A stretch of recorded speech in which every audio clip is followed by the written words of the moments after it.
Military families in Kentucky prepare to welcome home loved ones from overseas. The plan was to have a reception for them, and then those soldiers would be reunited with their families and friends. At the same time, at a small Canadian airport,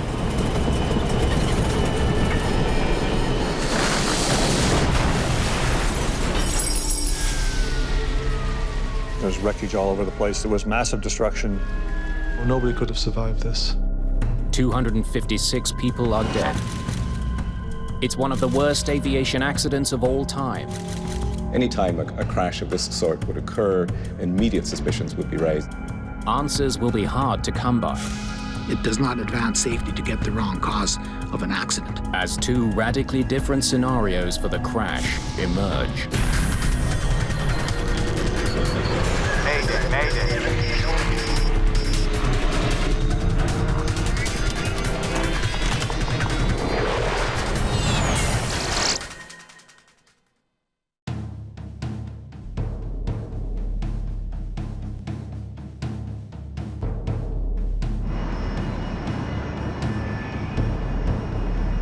Arrow Air Flight 1285 is nearing the end of a 10,000-kilometer journey from Egypt to the United States.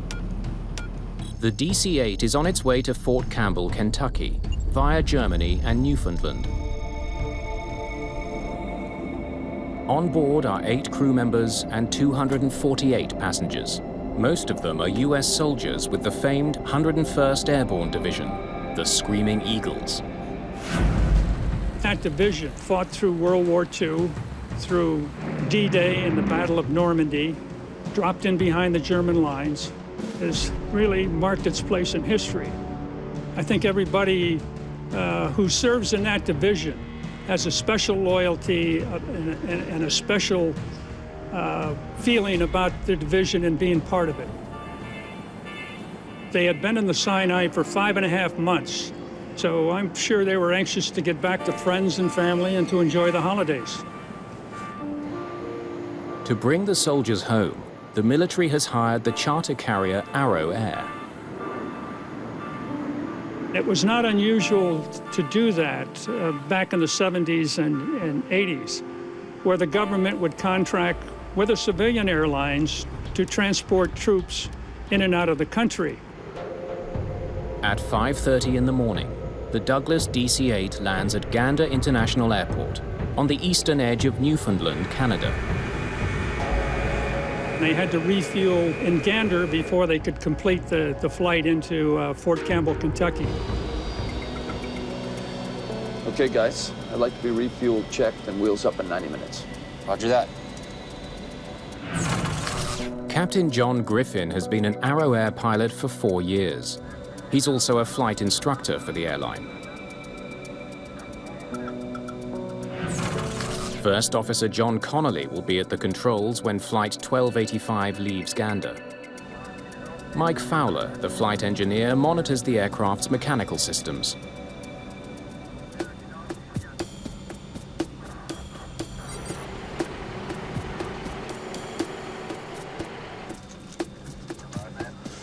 Okay, you want to give her the once-over?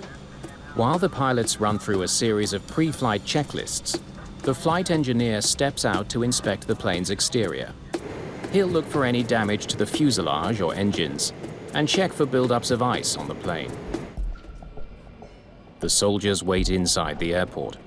Some shop for souvenirs at the gift shop.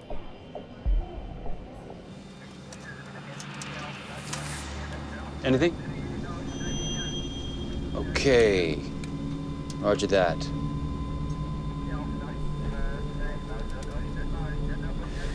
All right, 15,538 gallons, 101,000 pounds. Passengers and cargo unchanged. Weight's confirmed? Okay. We're good to go.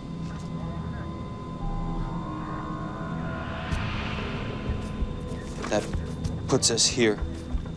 Rotation is 144 knots. Yeah, that looks good. On the airspeed indicator is a marker, or bug. It reminds the crew of the exact speed they must hit in order to get the plane off the ground. bugs are set on the right. Copy that. With the refueling and pre-flight checks complete, the 248 soldiers get back on board.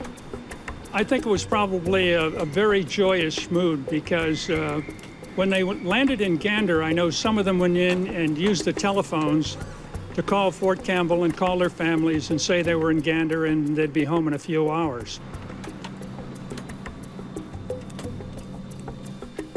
Gander Tower.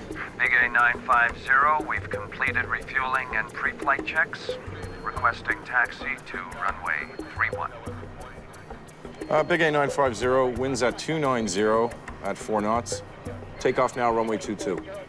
A last-minute change puts Arrow Air on a different runway than originally planned.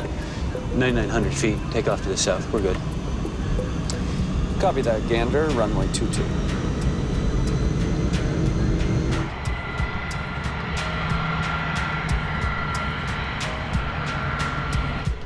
Big A950, you are cleared for takeoff. Merry Christmas. Roger that, Gander Tower. And a Merry Christmas to you, too.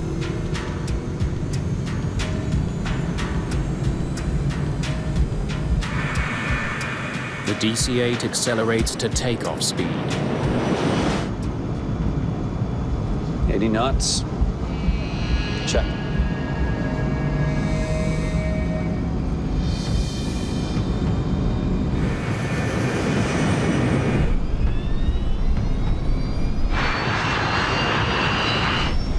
B1. Rotate.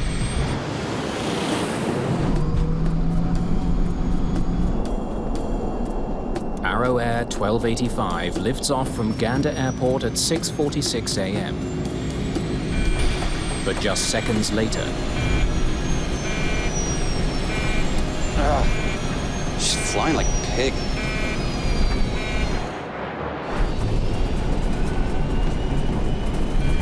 Positive rate? Negative.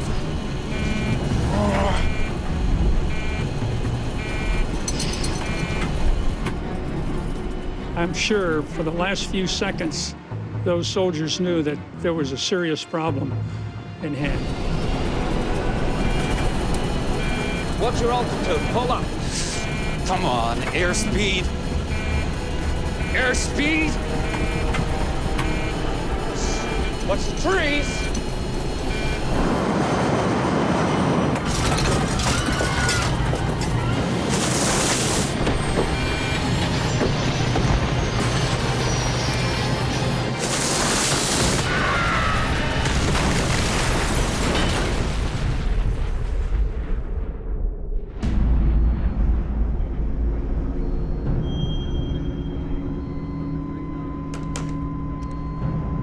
Yes, Aero 1285 is down, just off runway 22. Estimate 2,000 to 4,000 feet. at the small airport in Gander, Newfoundland, emergency crews race to the crash site. It's a field of wreckage, bodies, and personal effects. Thousands of liters of jet fuel are feeding a massive blaze. It didn't look like aircraft. It was just probably a 30-foot high burning mass of metal and fuel and everything. Hey, any survivors? Canadian Air Force Captain Tom Badcock is one of the first on the scene. So as an Air Force officer, of course, I had been to numerous crashes, but this was nothing like I had ever seen in my life before. And to see the devastation and to see my basically comrades lying on the ground in pieces was, words can't describe it. Many of them had bought t-shirts saying, "I survived Gander, Newfoundland." And we found that particularly emotional. After hours of frantic searching through the charred wreckage, everyone's worst fears are realized. The crash has claimed the lives of all 256 people on board. The search for the cause of the disaster is already underway, but it will lead to controversy and ultimately to the demise of the Canadian Aviation Safety Board. For the US military, the crash of Flight 1285 in Gander, Newfoundland is a historic loss. If you take a look at the history of the 101st Airborne Division Air Assault, even in World War II, that division never lost so many people in such a short period of time as they did on December the 12th in 1985 in Gander. The Canadian military sets up a security perimeter around the crash site.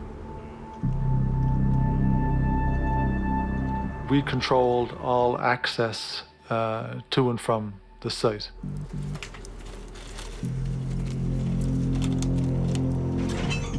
The RCMP asked me if I would identify an object which they thought to be strange. Never seen a casing like this before. And he said, does this have any kind of a chemical or a nuclear connotation? And I said, no, I have no idea what it is. The find raises suspicion about what was on the flight.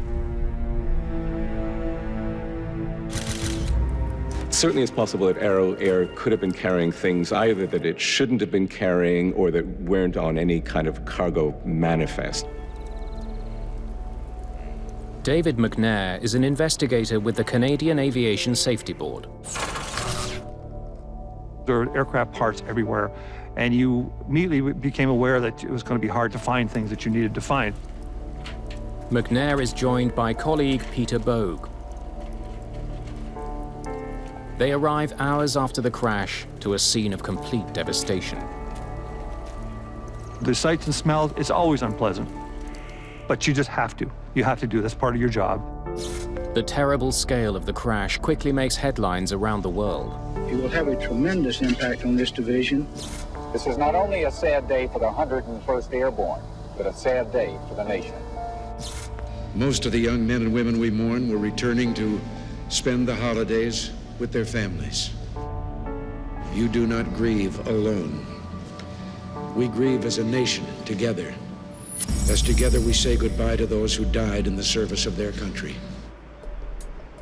There is just no way that I can express to you how tragic that was, with the loss of so many people in that one plane crash. The Americans were really suffering in terms of military losses just 2 years prior to the crash of the Aero Air flight. The United States had lost a large number of soldiers in a suicide truck bombing in Beirut. So the losses, in a sense, were mounting, and although the numbers these days might not strike us as extraordinary, they certainly were extraordinary at the time. It wasn't just some assortment of soldiers, a large number of them from one of the leading American military units in the American Army. You know, all of this raised, if you like, the symbolic stakes, quite apart from the casualty toll of the loss of life that occurred. Investigators immediately interview the Gander ground crew and get some intriguing information. Morning. Did you see the flight engineer inspect the aircraft? But they did not de-ice the wings before taking off. Yeah, we picked up a little bit of ice coming in. We're good to go. Okay, thank you. Well, we were concerned about icing because the refueler witness indicated that they had picked up some ice on the approach. Coming in from the north. They turn to meteorological reports for the early hours of December the 12th. In early morning, it was very, very icy.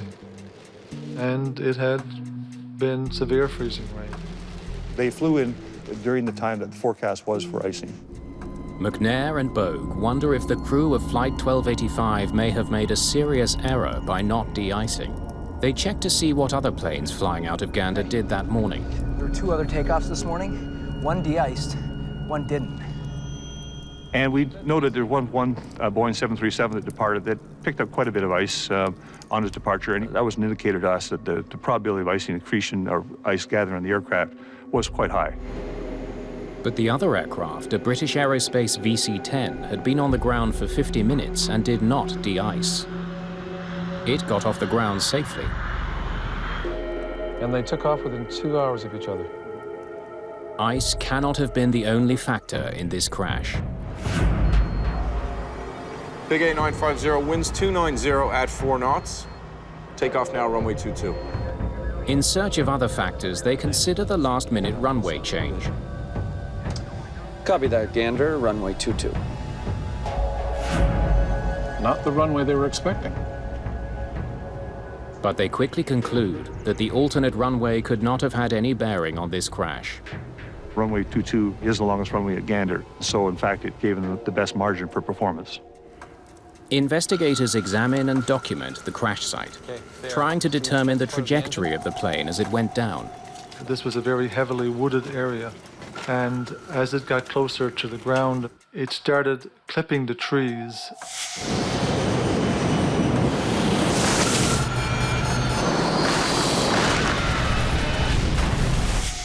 And we're going to need pictures of the treetops as well, and we're going to need aerial shots.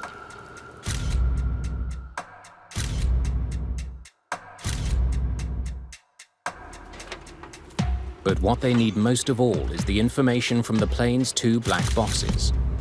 They could hold the key to understanding what doomed Flight 1285. But as soon as they're recovered, McNair sees a potential problem. We were disappointed to see with such an old recorder, an old foil recorder, as they really just don't give enough information to the investigators. Well, send them off to Ottawa and we'll see what we've got. The older design of FDR engraves data on a slow-moving roll of stainless steel foil. Though the foil is fire-resistant, it can record only 4 flight parameters, such as airspeed and altitude. The newer digital flight recorders can record hundreds of parameters. All they can do is send the black boxes to the National Research Council's Flight Recorder Playback Center and hope for the best. Then, with the investigation only hours old, it takes a drastic turn. An overseas US consulate receives word from someone claiming responsibility for the crash. The caller says it was the work of Islamic Jihad, a branch of Hezbollah. If you had to think about any one terrorist group operating in the Middle East at this time, which had an intent as well as a capacity to target American military personnel, that was Hezbollah. The call opens the possibility that a terrorist bomb brought down Flight 1285. Tensions were really high in the world at that time. And when an aircraft fully loaded with American soldiers crashes, there's always questions that come up. McNair sends portions of the wreckage to a Royal Canadian Mounted Police forensics lab to be tested for bomb residue. The team searches for evidence that Flight 1285 exploded before it hit the ground.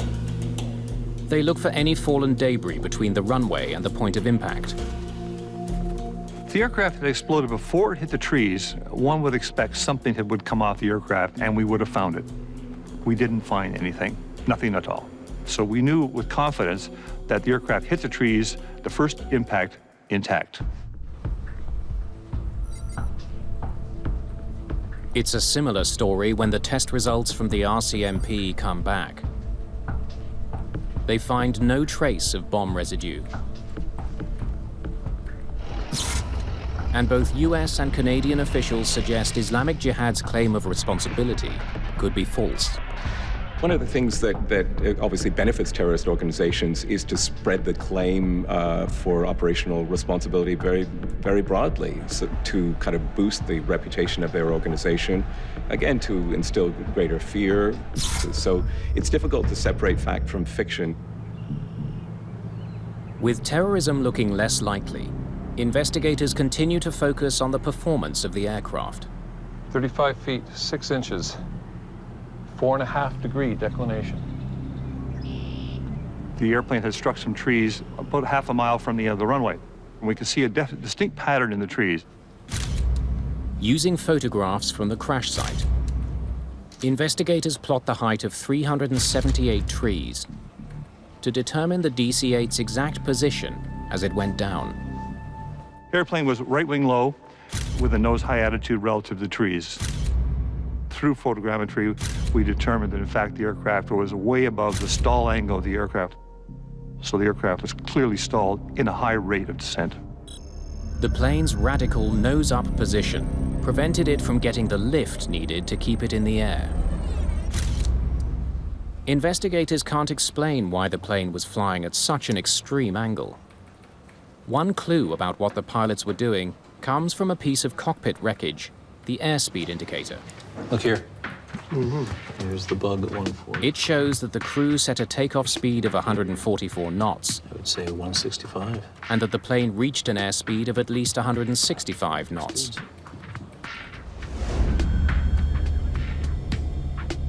Bugs set on the right. Copy that. Investigators hope that a much more detailed picture of the pilot's last moments will emerge from the cockpit voice recorder. But they're in for a disappointment.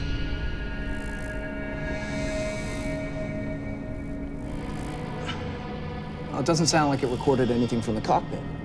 The cockpit recorder wasn't functioning properly. It didn't record any of the crew's conversations. With the absence of cockpit voice recorder, we don't know exactly what the crew was doing or what they were facing. Their hopes now rest with a flight data recorder. Even this rudimentary recorder would have got some indication to show what speeds they rotated at. What warning lights, if any, were they seeing? What was the reaction? All these things are extremely valuable. But it turns out to be only marginally more useful than the cockpit voice recorder. The recorder for the Aero-Air accident was extremely limited. We were able to determine, first of all, speed, a little bit of altitude, and heading of the aircraft. And there was no indication on there of engine power, bank angle, pitch angle. The flight data recorder tells investigators that Arrow Air 1285 began its takeoff roll and increased to a speed of 167 knots. Liftoff occurred 51 seconds from the start of the roll. 2 seconds later, the speed began to decrease. Come on, airspeed! Airspeed!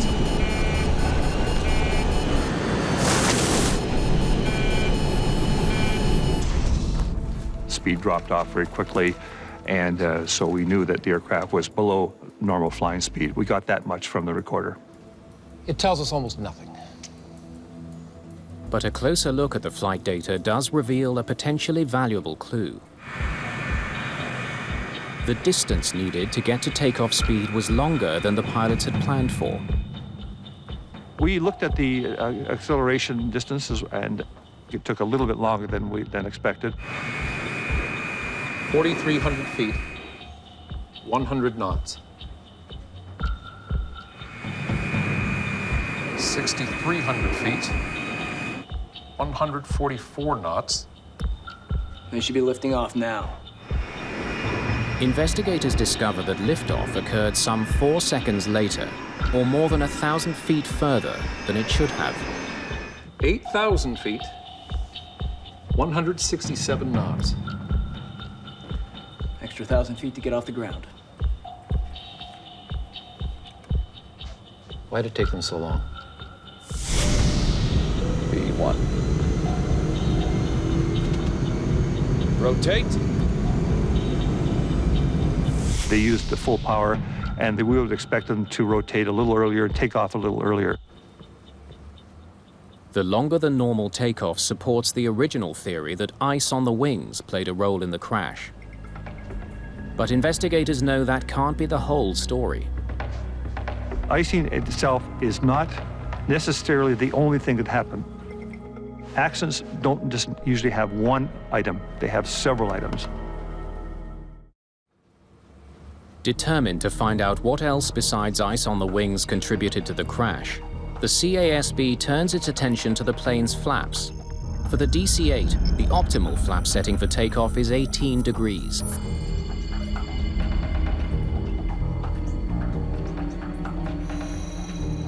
Looks like the flaps were extended. With detailed work, we could say with some reasonable certainty of where the flaps were, which we believe were in the normal takeoff position. They wonder if ice, combined with malfunctioning engines, caused the plane to stall. The engines are sent to the CASB in Ottawa for a full inspection. Each engine was recovered on site, and immediately you can tell that there was rotational damage on all the engines. Wood debris is found deep inside all 4 of the turbines. A lot of tree debris. It means the engine was running when it hit the trees.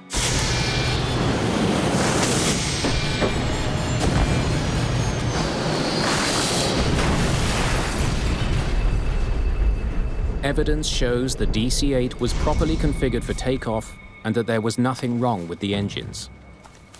So why was Flight 1285 slow to get off the ground? Investigators focus in on the weight of the aircraft. It's 101,000 pounds for fuel, passengers, and cargo unchanged. They had predicted that each passenger and baggage would weigh 170 pounds. That average weight, 170 pounds, matches the estimated weight for male passengers set out in the Arrow Air guidelines. As a pilot, having flown many military people around, this didn't seem to ring true, so we immediately looked at that aspect of the investigation. Good morning. Have a rec form for some personnel files. Following his hunch, McNair soon makes a crucial discovery.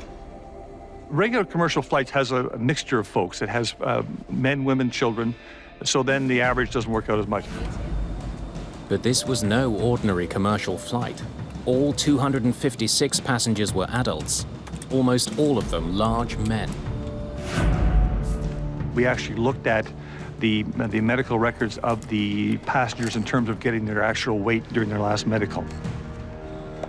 In my own case, I normally weigh 175, but when I've got all my gear on, or I'm bringing it on board an aircraft, I'm bringing on board 200 pounds or more.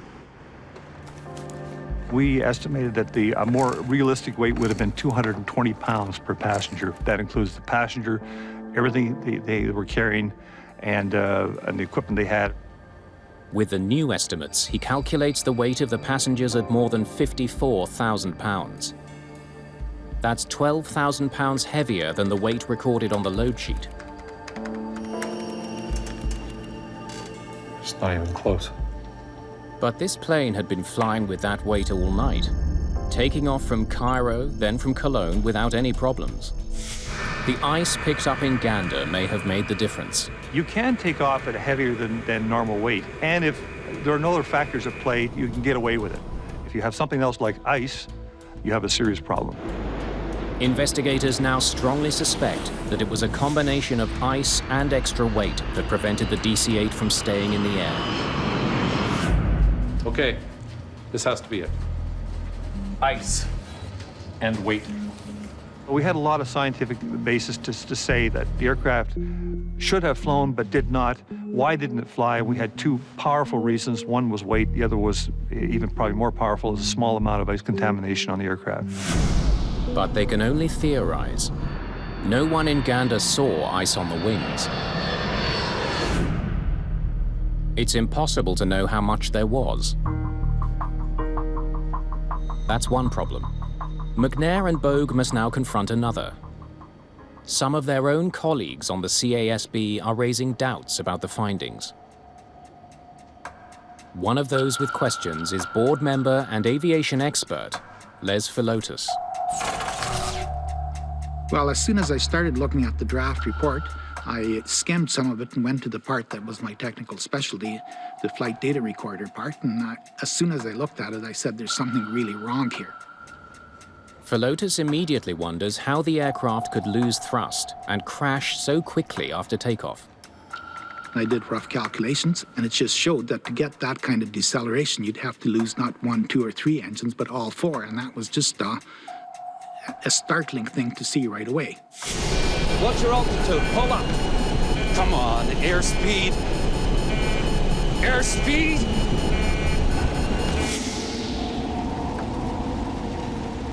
They said the aircraft would, I believe that the exact phrase was, destroyed by a fuel-fed fire. The early reports, everybody who was around there mentioned the massive explosion and the mushroom cloud. See this thing coming Come across the front of the truck and it was like a flame on the bottom, eh? Two truckers on the highway were almost under the flight path when the aircraft passed over, and they both said they saw fire on the right-hand side. US Army officials deny there was any unreported or classified cargo on board Arrow Air 1285. But Philotas has reason to doubt that claim. When the troops' equipment was loaded on board, there were some of these big boxes. What could have been on there, and we couldn't get any answer. There was no cargo manifest, and it was another contentious question that was never settled.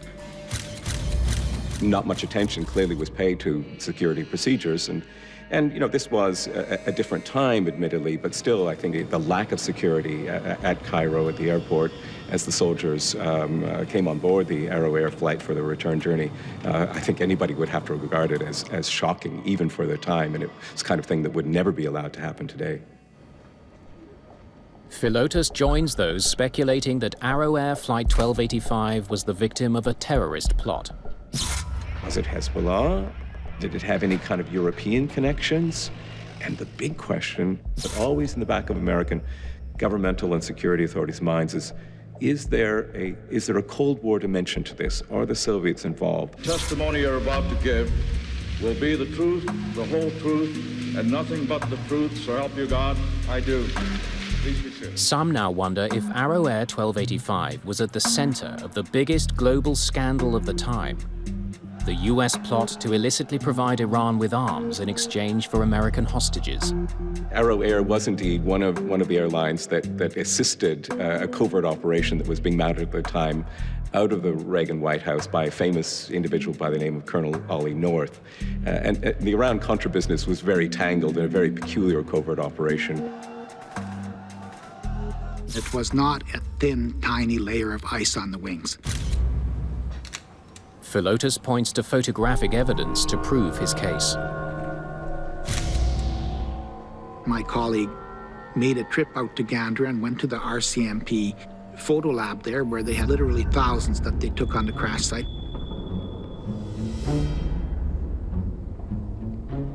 Many photos that seemed to indicate that there was some kind of an explosion on board. That's just like if you took a piece of aluminum foil and poked your finger in it. It would curl out from the inside to the outside, and it would be obvious from which side you put your finger through. Philotas becomes even more suspicious when he learns that an independent investigator hired by Arrow Air had explored the possibility of an onboard explosion.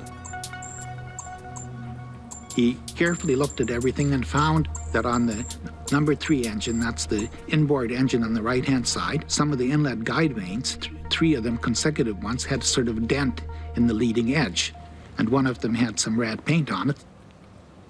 That investigator concluded that there could have been a mid-air explosion,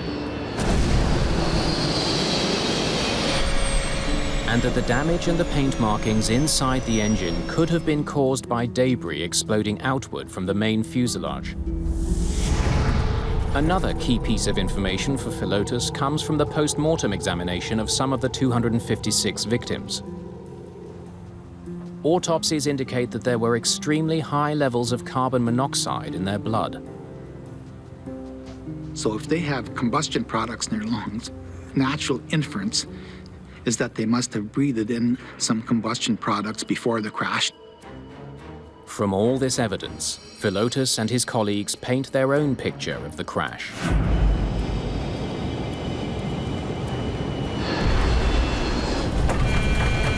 Hell was that? Smoke in the cockpit! Smoke!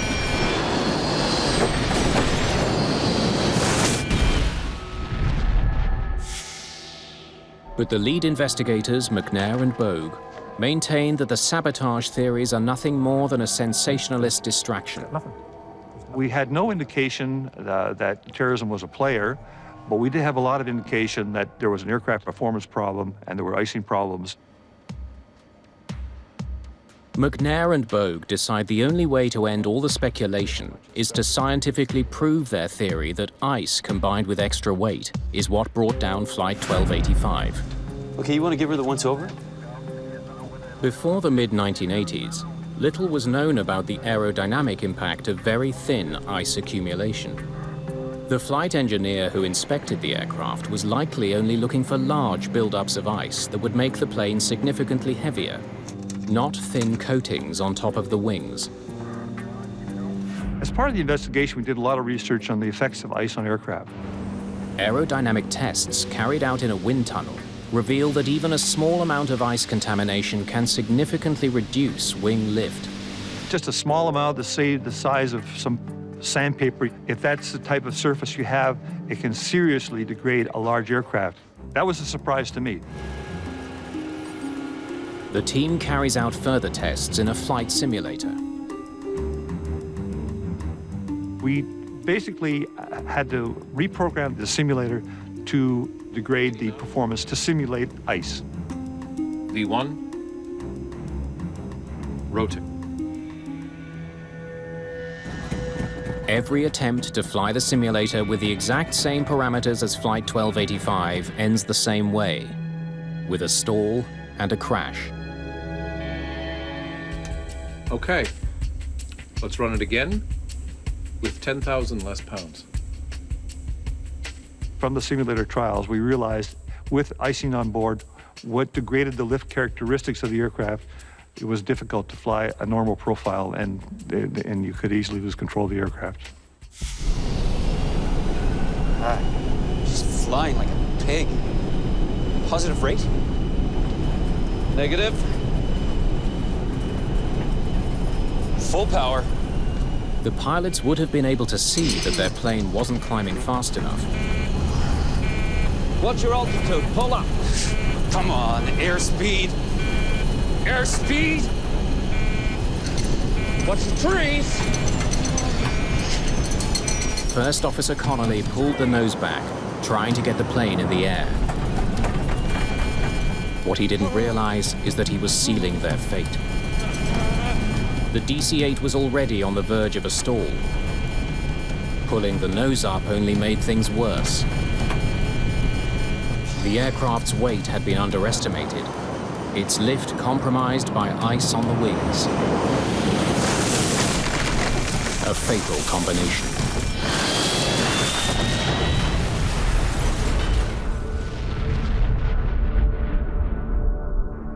If you take one of the factors out, if you take the ice out and have the same weight, maybe you won't have the accident. If you take out the heavy weight and still have the icing, maybe you won't have the accident.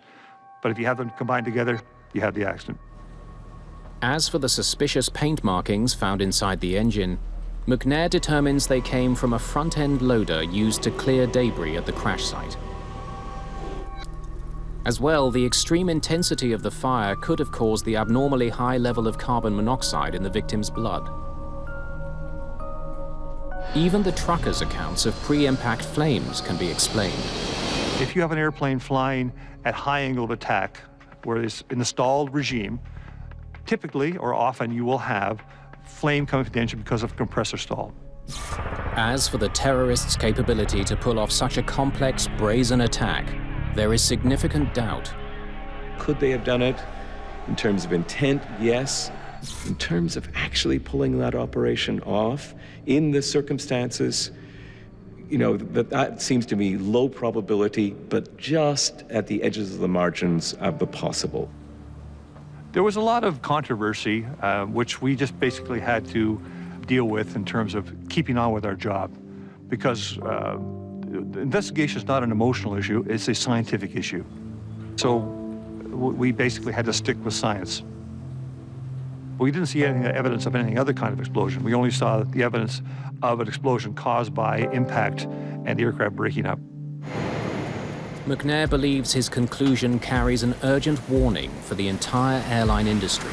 A lot of people have a hard time believing that a little tiny bit of ice on a large wing will have a big effect, but it does.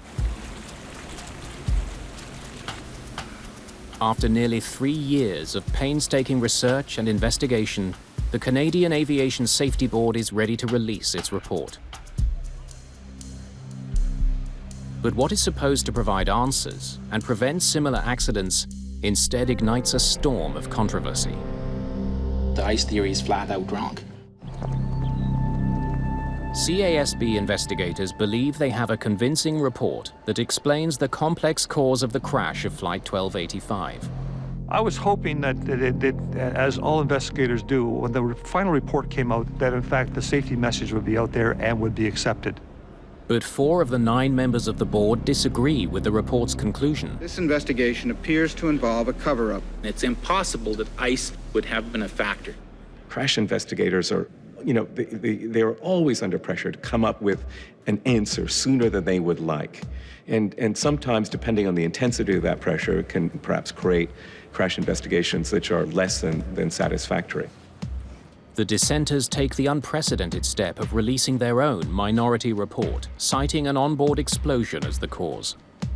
We had an extremely difficult time in putting out our dissenting report. We were given a very restricted time, and then there was an attempt to suppress it. I was asked the question outright, well, what do you want to do? Do you want to try to save your job, or do you want to get the truth about this accident? My answer was, well, I want to save my job by getting at the truth. It was quite unusual to have a dissenting report written with photographs. I don't see merit in it. I totally don't understand why it was issued in the first place. Why would you come up with this? What's the scientific basis for it? There is no science. Okay, look. Paint transfer means nothing. The crew blood samples means nothing. The peddling is meaningless. Therefore, you have no evidence of terrorism. This proves nothing. In this particular case, of course, what we had was an extraordinary outcome where you have a majority and a minority report which are deeply divergent and which raise very different kinds of pictures about what the outcome of this crash would be. I think it's very tough for families and friends not to have final closure on something. There was really no definitive answer to what caused that crash. If I was a family member, I'd have questions too. But on March the 10th, 1989, while the controversy continues to swirl, there's tragic evidence that McNair and Bogue's message has not been heard. In Dryden, Ontario, in wintry conditions, the crew of a Fokker F-28 elects not to de-ice. Just seconds after takeoff, the plane cannot achieve sufficient lift to stay airborne. The accident was almost identical to Arrow Air 1285. The airplane hit the tree canopy intact. After that, it exploded because, in fact, it hit the ground with a lot of fuel on board. The crash kills 24 of the 69 people on board. It was pretty clear from Dryden that icing or snow may have been a factor in this as well. If only the investigators' warning had been heard, the tragedy in Dryden may never have happened. The fact that there was a lot of controversy around this investigation was very unfortunate because basically it took away from the safety message. Aircraft, like the DC-8, are very vulnerable to icing contamination. That message was lost because of the controversy in the bomb theory. But those who held firm to the bomb theory stand by their actions. It does not advance safety to get the wrong cause of an accident. The real safety message is that you have to get at the truth, and the truth and the facts of this accident were never finally established. The controversy over this investigation spelled the end of the Canadian Aviation Safety Board.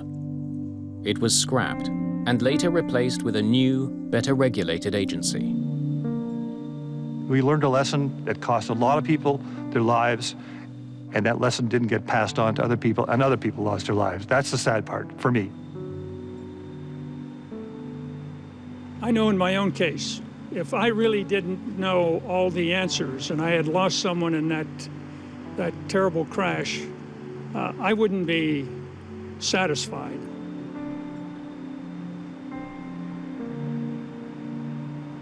It's tough when you don't know and you've lost someone that's near and dear to you.